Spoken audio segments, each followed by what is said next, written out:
de présenter cette table ronde avec des remarquables invités, donc, qui s'appelle Impression 3D, le grand défi industriel. Donc vaste question, je pense que la plupart des participants connaissent bien l'impression 3D, mais peut-être est-il utile de rappeler que ça désigne un ensemble de procédés, aujourd'hui plus de 20, qui permettent de produire des pièces par ajout de matière à partir d'un modèle qu'on tranche numériquement, quoi. Alors, le mot fabrication additive, impression 3D sont synonymes, même si on donne souvent une connotation plus industrielle à fabrication additive.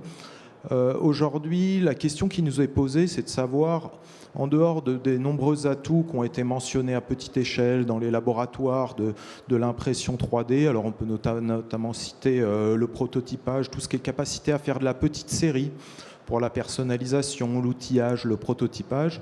Vraiment aussi évidemment la liberté de design qui offre des possibilités de complexité qu'on a pu voir dans l'allègement de structure, dans la réduction des assemblages et dans nombre d'applications, ou encore vraiment le dernier point qui est essentiel, je crois, et sous le contrôle de nos invités, qui est aussi la simplification de la chaîne de production qui donne une très grande flexibilité. Mais au-delà, disons, de ces atouts sur le papier, la question est vraiment de savoir si ces technologies pénètrent les usines, l'entreprise. Et pour ça, alors j'ai l'honneur d'accueillir cinq invités de talent. Anne Debauge, vous êtes Digital Transformation Packaging Directeur chez L'Oréal et également en charge de la communauté fabrication additive dans votre entreprise. Xavier Gostio, qui nous vient de chez Vallourec, qui est Additive Manufacturing Technical Program Manager et également expert dans les procédés WAM. Pauline Leborgne du CETIM, où elle est responsable de la plateforme Additive Factory Hub et également chef de projet en fabrication additive métallique. Yves Grohens, qui nous vient de Bretagne, où il est notamment directeur du plateau technique compositique et également responsable scientifique de l'Institut régional des matériaux avancés. Et j'espère que Christophe Eschenbrenner, président de France Additive, président du groupe fabrication additive du CIMOP et également chez Dassault Systèmes, va nous rejoindre très vite pour traiter ce sujet. Mais alors sans plus tarder, peut-être pour savoir où en est la fabrication additive dans les usines, le mieux est-il de demander aux industriels.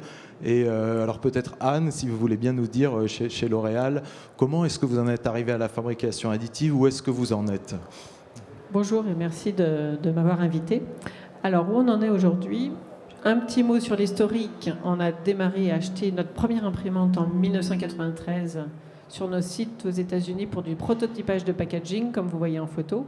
Et puis on avait sous-traité pendant 25 ans la fabrication, et pour des raisons d'agilité, parce que nos consommateurs, nos consommatrices demandent beaucoup plus d'agilité que dans le passé, on a décidé d'internaliser la majorité de nos prototypes. Donc quand on design un nouveau parfum, un rouge à lèvres, dans la journée, on prototype et on a déployé donc dans 9 3D Labs, partout on design, des imprimantes 3D pour tester l'ergonomie dans la journée.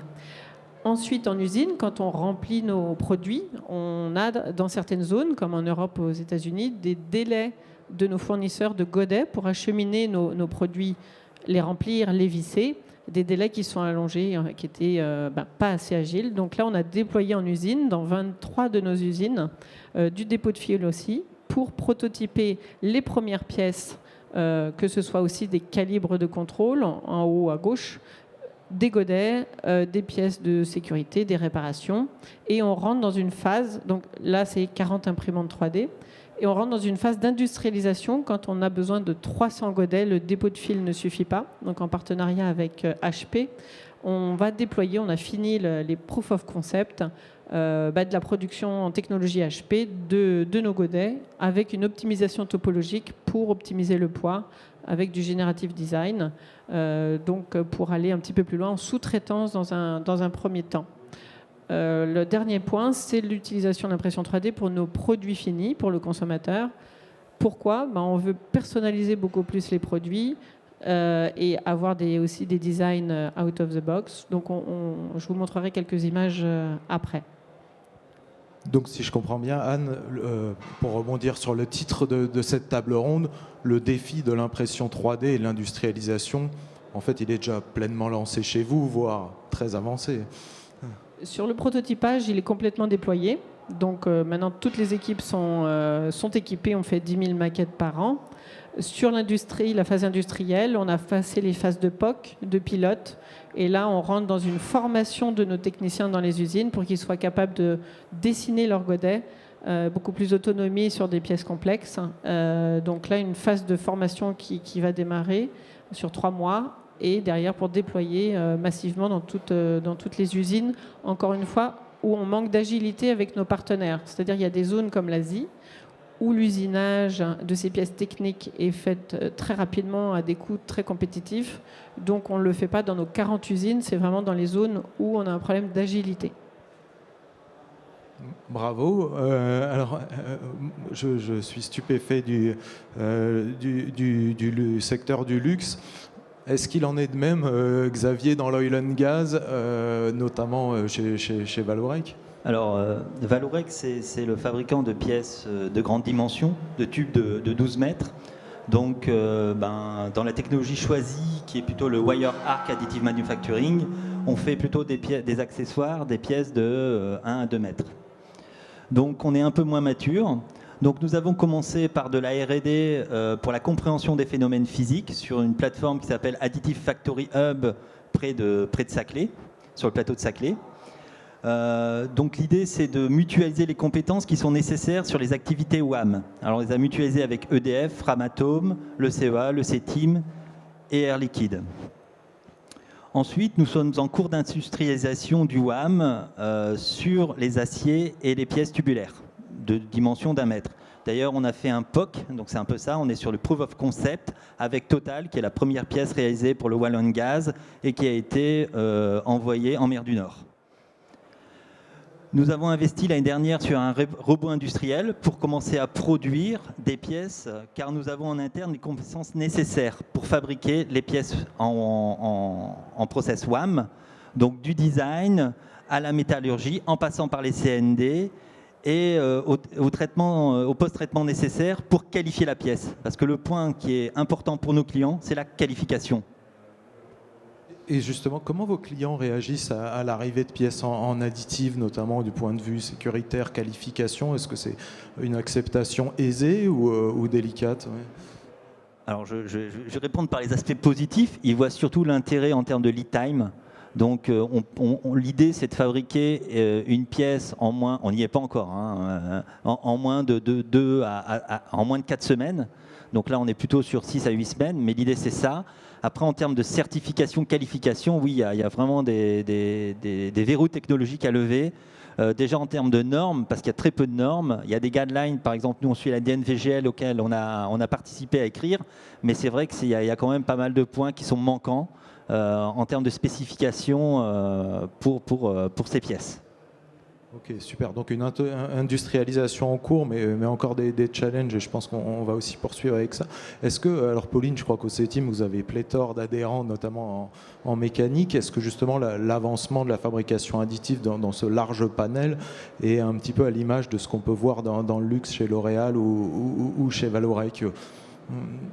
Effectivement, merci Jean-Daniel. On a, en tant que centre technique industriel de la mécanique, on adresse toutes les industries mécaniciennes et on soutient fortement en fait la filière d'offres de la fabrication additive métallique, étant composée de nos cotisants majoritairement. Et c'est vrai qu'on observe une grande disparité dans le degré de maturité de l'industrialisation. Donc on a eu l'exemple de L'Oréal sur le luxe. Côté énergie, on a un premier exemple, une première success story de la part de Vallourec. Mais on a aussi, quand on parle du médical ou quand on parle de l'automobile, sur la fabrication additive métallique, une grosse disparité dans l'appropriation des technologies, qu'on soit donneur d'ordre ou fournisseur rang N-1 ou N-2. Donc dans le médical, on va avoir des pièces qui aujourd'hui sont produites en série, qualifiées et implantées sur le patient. Et dans l'automobile, on est plutôt aujourd'hui sur des toutes petites séries, des pièces d'aspect. On n'est pas encore rentré dans l'industrialisation de masse, des pièces de production critiques. Dans l'aéro, on a eu des qualifications également qui peuvent être citées. Et la défense aussi qualifie une pièce. Et c'est là qu'on rencontre en fait les problématiques de qualification qui était cité par Xavier un peu plus tôt, c'est-à-dire qu'en fait, on a aujourd'hui la possibilité de qualifier selon la criticité de la pièce le triptyque matériaux, design, procédé. Et quand on sort de ce triptyque, on n'est plus qualifié, on n'est plus certifié, et donc la mise sur le marché du produit et son industrialisation est compromise. Donc aujourd'hui, on adresse ces aspects-là. On en parlera probablement tout à l'heure, mais sur des travaux de mutualisation pour faire avancer les technologies plus loin et permettre le transfert vers l'industrie pour que toutes les industries aujourd'hui soient au niveau de L'Oréal dans leur industrialisation. Quel beau modèle, quel exemple. Oui, on va y venir, magnifique teaser. Alors, on l'a vu, nombreux procédés, L'Oréal aussi bien métallique que polymère. Chez Vallourec, on a compris qu'on était dans l'industrie plus lourde avec le métallique et le WAM. C'est team très métallique aussi, même si d'autres activités par ailleurs. Mais il n'y a plus que ça en fabrication additive. Il y a peut-être 10 ans de ça, on avait un monde polymère d'un côté, métallique de l'autre. Aujourd'hui, on voit émerger nombre de matériaux, des bétons au chocolat, en passant par les composites. Et je crois, Yves, que vous en êtes un grand spécialiste. Alors, merci pour l'invitation. Alors, nous, effectivement, on est un centre technique. On appuie aussi, effectivement, à des industriels. Et la proximité, puisqu'on se trouve en Bretagne, la proximité de la mer, nous a fait travailler beaucoup sur le domaine des composites, très utilisés pour les industries du nautisme, de la course au large ou du naval, ou de l'exploration marine. Donc, on s'est mis assez tôt, il y a une dizaine d'années, sur, effectivement, la fabrication additive des composites.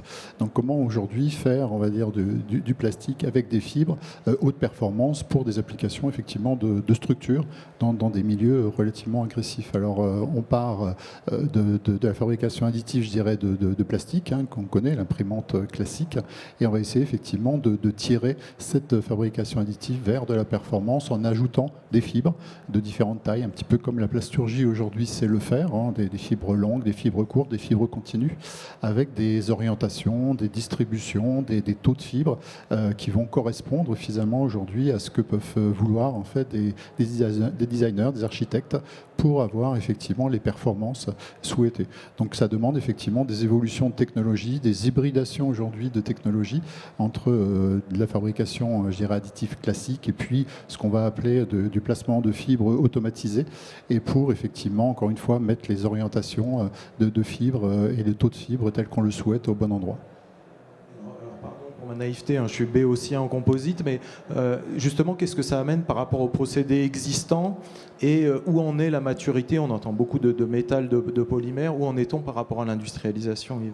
Alors très clairement, la maturité n'est pas dans le domaine du composite et même effectivement du polymère ou de certains types de polymères n'est pas à la hauteur aujourd'hui de la maturité du métallique. Donc on part effectivement peut-être de plus loin, ou en tout cas je pense que les investissements en R&D, surtout en développement, n'ont pas forcément été tout à fait comparables. Donc il y a effectivement encore beaucoup de progrès à faire sur la fabrication en plastique et encore plus composite, avec un certain nombre de choses à intégrer, notamment une forte anisotropie qui est résultante effectivement de ces types de fabrication et qu'il faut effectivement intégrer au moment de la conception des pièces, ce qui n'est pas encore aujourd'hui dans le domaine de la plasturgie quelque chose de très courant. Donc il faut accepter finalement de penser peut-être un petit peu différemment les pièces pour accepter un certain nombre de paramètres inhérents en fait à la fabrication additive du plastique et encore plus du composite.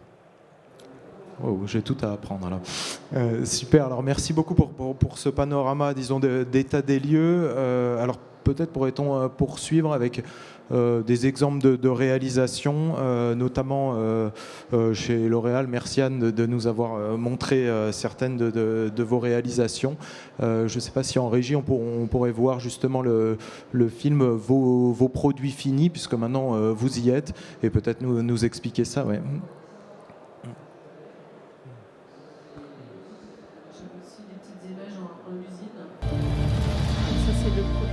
Fini la deuxième série limitée en technologie résine carbone.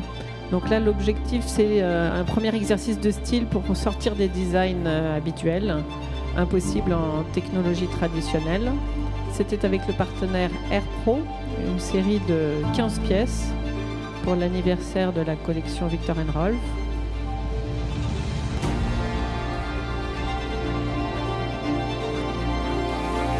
Là, ce que vous recherchez, c'est vraiment l'aspect design, l'effet waouh.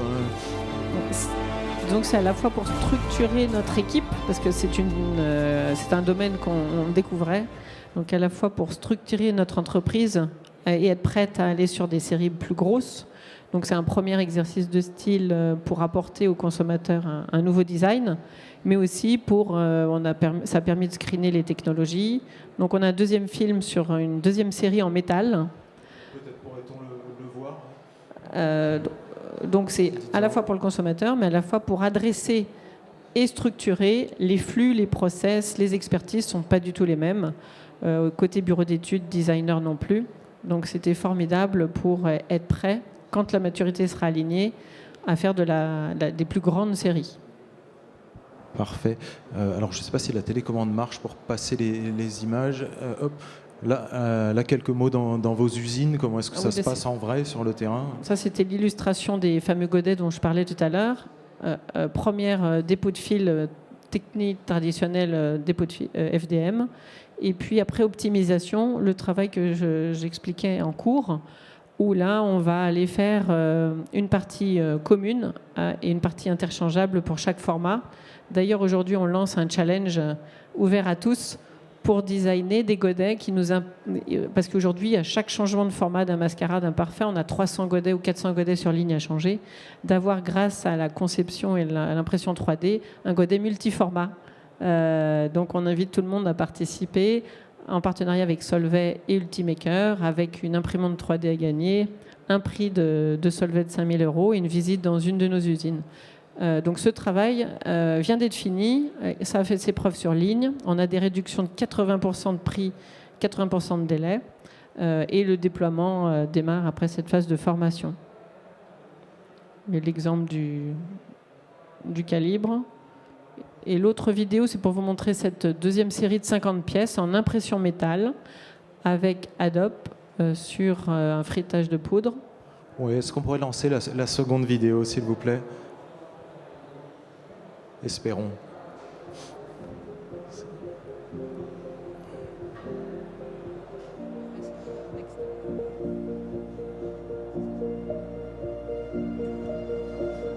Donc là, pour ceux qui connaissent le laser, ça n'a pas été sans difficulté, parce que quand on vient polir la pièce imprimée, on vient faire ressortir la porosité entre les grains, et on a eu pas mal de mises au point de défauts. On a changé l'angle de la pièce dans le bac, l'angle des lasers, pour obtenir le bon compromis et avoir un état de surface parfaitement lisse. Donc beaucoup d'itérations, mais un apprentissage qui va nous servir pour les futures productions aussi. Les pièces étaient numérotées et donc individuelles. Donc seuls 50 chanceux ont pu avoir ce parfum. Oui. Il n'y en a plus. Bon, navré pour vous. Alors magnifique. Alors Xavier, je sais, sans doute difficile de s'exprimer après de telle beauté, mais justement chez Vallourec, alors on va peut-être pas multiplier les exemples, mais on a bien compris où est-ce que vous en étiez, et vous les gros challenges dans les temps à venir pour passer à une phase d'industrialisation plus massive, quels sont-ils?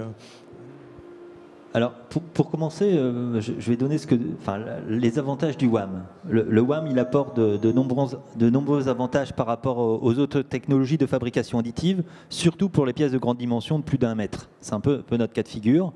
Donc, la vitesse de dépôt, une installation facilitée vis-à-vis de la sécurité et moins coûteuse, et une disponibilité de fils certifiés qui viennent du soudage. Donc ça, c'est quand même les avantages qu'on voit par rapport aux technologies de poudre. Aujourd'hui, les verrous de la technologie WAM, surtout sur l'industrialisation, sont la gestion de trajectoire.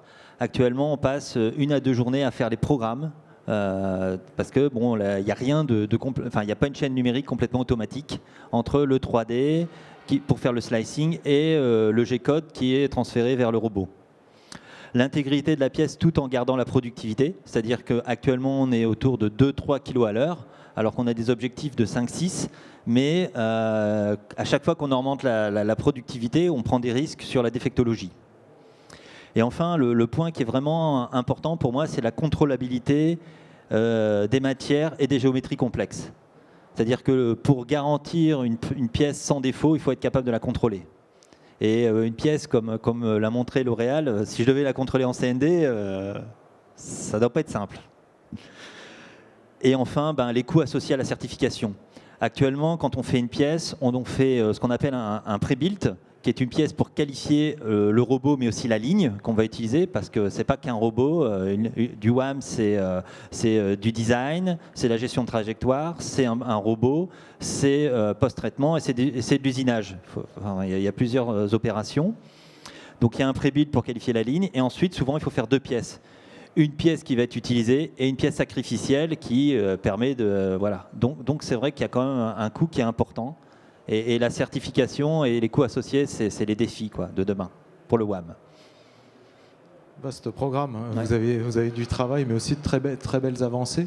Et alors justement, pour vous aider dans cette tâche, qu'est-ce que les plateformes techniques, alors peut-être Pauline, Yves, comme vous voulez, les plateaux techniques, les plateformes peuvent apporter justement aux industriels pour avancer? Peut-être soyons galants, Pauline.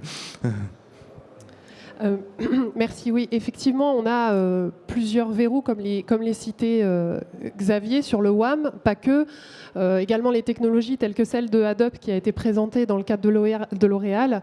Selon les criticités de pièces et les performances mécaniques qu'on souhaite en obtenir, on peut se heurter à la répétabilité du procédé, le côté très aléatoire de la création de défauts, et selon la localisation du défaut et sa typologie, on n'observera pas le même comportement de pièce. Donc il y a cette partie-là qui nécessite des grandes actions de recherche et de développement. Et puis également, l'industrialisation, elle est bloquée par la partie transfert. La fabrication additive, c'est toute une chaîne de valeur, de compétences qu'il faut être capable d'intégrer au sein de son entreprise pour la déployer. Donc on reviendra dessus après. Mais sur la partie recherche et développement, aujourd'hui, il y a une nécessité de... Le chantier est tellement grand, une nécessité de mutualiser les compétences et les moyens. Et aujourd'hui, la France est organisée, puisqu'on a sur le cadre du métallique la création de plateformes de mutualisation de recherche, donc notamment Additive Factory Hub, dont le CETIM et Valorec font partie, avec Adobe, EDF, et j'en oublie, je ne citerai pas tout le monde, veuillez m'excuser. Et puis également, on retrouve des réseaux en région qui s'organisent, comme Initiative 3D, Adim Alliance, et encore une fois, je vais en oublier d'autres parce que les régions sont bien organisées pour répondre en local aux besoins des industriels, et qui s'organisent entre elles pour justement adresser tous les verrous scientifiques et technologiques qu'on a pu citer. Il en existe d'autres, mais il existe aujourd'hui des solutions pour pouvoir adresser ces problématiques-là sur le territoire français, en métal. Voilà. Et justement, je crois qu'aussi côté Bretagne, donc qui fait le parfait lien avec ce que vient de dire Pauline, vous accueillez de nombreux industriels pour leur mettre la main à la pâte, ou plus les aider à monter en TRL. Ouais. Comment est-ce que ça se passe un peu Effectivement, c'est un petit peu la même logique, hein, les plateformes technologiques, plateformes mutualisées, c'est un petit peu ça l'idée, hein, c'est d'avoir finalement des équipements qui ne vont pas servir forcément à un seul industriel, mais à plusieurs, ce qui permet aussi de mieux s'équiper et de pouvoir potentiellement imaginer aussi valider plusieurs technologies, voire les hybrider. Donc il y a un aspect assez intéressant. Le deuxième intéressant pour la partie industrielle, c'est de ne pas investir trop tôt. C'est peut-être de ne pas non plus bloquer des parties production. Donc, effectivement, intéressant de faire ça dans des centres techniques. On va avoir aussi des capacités à avoir du matériel de contrôle, de test. Donc avoir toute une chaîne effectivement pour la validation des performances, hein, la criticité, les défauts. Donc effectivement, ça c'est aussi un intérêt. Et puis un troisième intérêt que je vois aussi, c'est la proximité avec des universités, des centres de formation qui permettent aussi de faire mettre la main à des jeunes sur des technologies nouvelles qui vont être préparées finalement aussi potentiellement pour des intégrations peut-être plus efficaces, plus rapides dans des entreprises sur ces technologies nouvelles. Donc voilà un petit peu, je trouve, les avantages que j'y vois sur des plateformes technologiques ou mutualisées. Parfait. Je ne sais pas si Anne, ce type de plateforme peut répondre à vos prochaines étapes. Quand vous voici avancer, on se demande un peu, en tout cas je me demande, peut-être les auditeurs aussi se demandent quelles sont vos prochaines étapes. Vous, qu'est-ce qui vous manque, où est-ce que vous allez dans les années à venir? C'est vrai qu'on a tous besoin de continuer à grandir parce qu'on est vraiment aux prémices par rapport aux besoins. La technologie, au niveau de la maturité, n'est pas tout à fait encore alignée avec les besoins, que ce soit matériaux, usage, donc matériaux sur la safety, contact peau et recyclabilité. On a un vrai engagement sur on veut que 100% de nos packaging soient recyclés ou biosourcés en 2030. Et aujourd'hui, une technologie de type HP, on a l'avantage de la masse production, mais pas encore matériaux. Côté user experience, on a un problème. Dans notre roadmap, c'est vraiment comme le photocopieur papier, click and print. Je vois d'ailleurs Anthony Sediki, on va faire un test avec sa nouvelle marque Cosmix, parce qu'aujourd'hui, on a besoin d'une technicienne qui fait du débouchage. Là, on a une nouvelle marque qui offre un click and print, donc on va essayer tous ensemble. Mais voilà, l'usage du laboratoire qui fait les prototypes, c'est pas si simple que ça aujourd'hui. Et au niveau de la chaîne numérique complète, au niveau software, il y a encore beaucoup de travail. Et en termes de tarifs, de prix sur de la grosse cavalerie, on a besoin encore pour le consommateur d'être à un tarif accessible. Et par rapport à l'injection, on a encore un gros gap de prix par la vitesse. Donc, beaucoup de chemin à faire, un travail collaboratif. On est dans le hub CEA HP avec d'autres industriels aussi. Donc, on travaille en plateforme résine. Et on est très ouvert à tester les nouveaux acteurs sur tous les domaines.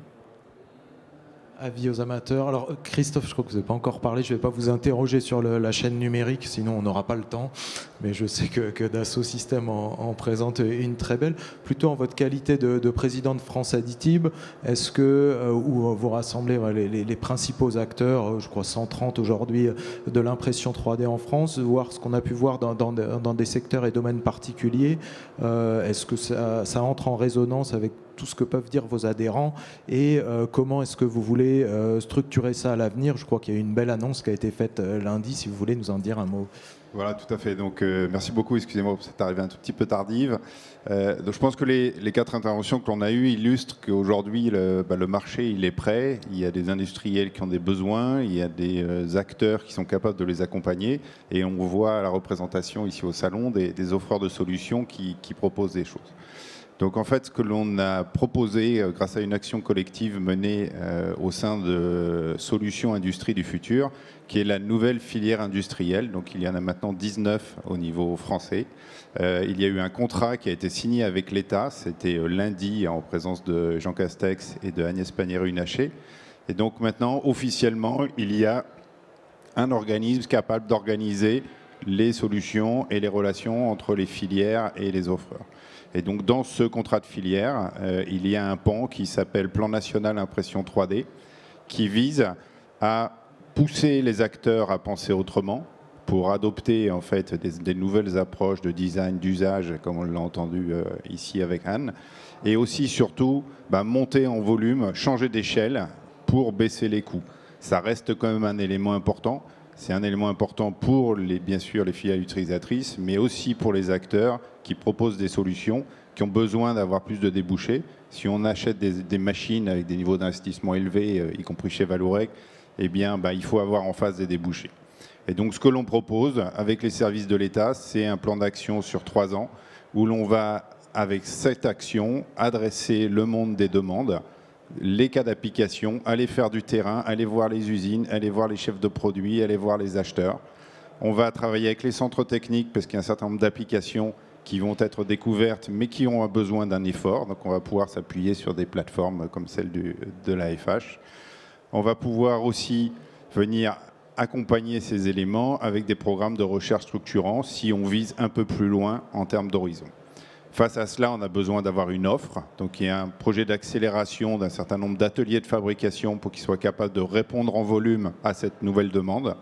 On a besoin de travailler avec un grand groupe, on ne sait pas lequel, mais qui soit une usine vitrine un peu du savoir-faire français. Pensez à ce qu'a fait BMW avec la filière allemande autour des pièces polymères personnalisées. Et d'autre part, on a besoin d'avoir des offreurs qui sont capables d'être plus gros, capables d'exporter pour ouvrir des débouchés importants, qu'ils fassent des matériaux, des machines ou des logiciels. Et le dernier point, c'est que tout ça, ça ne peut pas se faire sans talent. Vous en avez quelques-uns ici, vous en avez probablement dans la salle. Mais il y a un objectif de former 5000 personnes, aussi bien des dirigeants que des opérateurs de machines ou des commerciaux, pour accompagner cette montée en puissance. Voilà, donc avec ce plan national impression 3D, la France change d'échelle. Vous allez être les uns les autres invités à y contribuer et à y participer. Et il y aura un lancement officiel au salon 3D Print Paris qui aura lieu au mois d'octobre. Formidable, merci beaucoup pour cette annonce, Christophe. Comment est-ce qu'on peut participer? On attend le salon 3D Print, mais comment est-ce que Alors on peut acteurs... contacter soit à travers Solutions Industrie du Futur, qui est un site web, ainsi que les participants pilotes de ce programme, qui sont au sein de France Additive, du CIMOP ou de l'UIMM. Donc il y a une gouvernance qui est en place, il y a 3 organismes structurés qui vont être capables, avec les services de l'État, notamment la Direction générale des entreprises et la BPI, d'orchestrer ce plan d'action. Donc venez à travers ces différents éléments ou retrouvez-nous sur le stand de l'Alliance Industrie du Futur. Vous pourrez échanger avec nous, avec moi ou avec Tiffen qui est là. Merci beaucoup, Christophe. Est-ce que est-ce que vous avez des réactions justement à ce plan? Sentez-vous libre? Très bonne nouvelle, un engagement collectif. C'est vrai que je me faisais la réflexion au Formnext en Allemagne, où il y avait cette fédération à l'entrée. On avait l'impression d'avoir une grande dynamique avec le gouvernement. Et en France, on en avait parlé il y a 2 ans. Et là, ça fait très plaisir, se dire plus fort ensemble. C'est sûr qu'on ira beaucoup plus vite. Formidable. D'autres remarques, Xavier? Il y a l'aspect formation. C'est vrai que nous, on lance les aspects. Donc on a les chercheurs, mais il faudra aussi des opérateurs pour faire utiliser ces machines, ces robots. Et ça, c'est un point. On sent que dans la chaîne, ça manque, quoi. Donc ça, c'est aussi un point qui est pas à négliger, quoi. Je ne sais pas si je reste dans mon rôle, j'en profite pour souligner. Donc, il y a un dispositif de certification des personnels qui est inspiré du soudage au niveau international, donc qui est en cours de déploiement en France. Il y a le premier audit de centre de formation demain. Précisément à 1 heure d'ici, pour pouvoir justement avoir comme en soudage des personnels formés et être assurés qu'ils connaissent les technologies et qu'ils savent s'en servir. Et justement pour monter en gamme, très tiré par l'Allemagne. Et l'idée, c'est d'avoir justement les mêmes standards que ce qu'on peut avoir en Allemagne, où ces formations déjà lieu, dans le nord de l'Italie, Espagne, Portugal, Angleterre, Royaume-Uni d'ailleurs dans son entièreté et également dedans. Mais oui, merci de rappeler les besoins de formation qui me touchent beaucoup. Écoutez, est-ce que vous avez d'autres remarques ou est-ce qu'on va peut-être... Vas-y, Pauline, je te J'allais rebondir justement, tu disais qu'il existe déjà pas mal de choses et sur la partie métallique, entre la R&D assurée au niveau régional et puis les acteurs de transfert dont sur la partie métallique, le CETIM se positionne sur le transfert technologique vers les entreprises, donc les aspects formation sont traités. Et puis également, je trouve ça bien d'élargir aux autres... il n'y a pas que le métallique en fabrication additive de manière globale, donc c'est important de pouvoir structurer à l'échelle nationale la montée en cadence offre-demande. Voilà, donc c'est bien d'élargir. Ok, merci à tous. Alors je pense qu'on va devoir conclure. Donc vous remercie à tous de votre venue et merci à vous pour votre participation. J'ai un cadeau pour vous d'ailleurs, pour vous deux. Alors je crois qu'il n'y a personne après nous. Donc est-ce qu'il y a des questions dans la salle? On peut se permettre, pour ceux qui le souhaitent, n'hésitez pas. Est-ce que vous avez des remarques, questions? Non, tout le monde est affamé.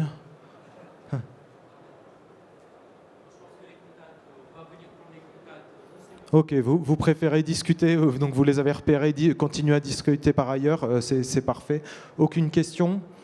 Écoutez, je vous remercie encore de votre venue et puis profitez bien du salon. Bonne journée à vous. Bonne journée à tous et merci encore. Merci.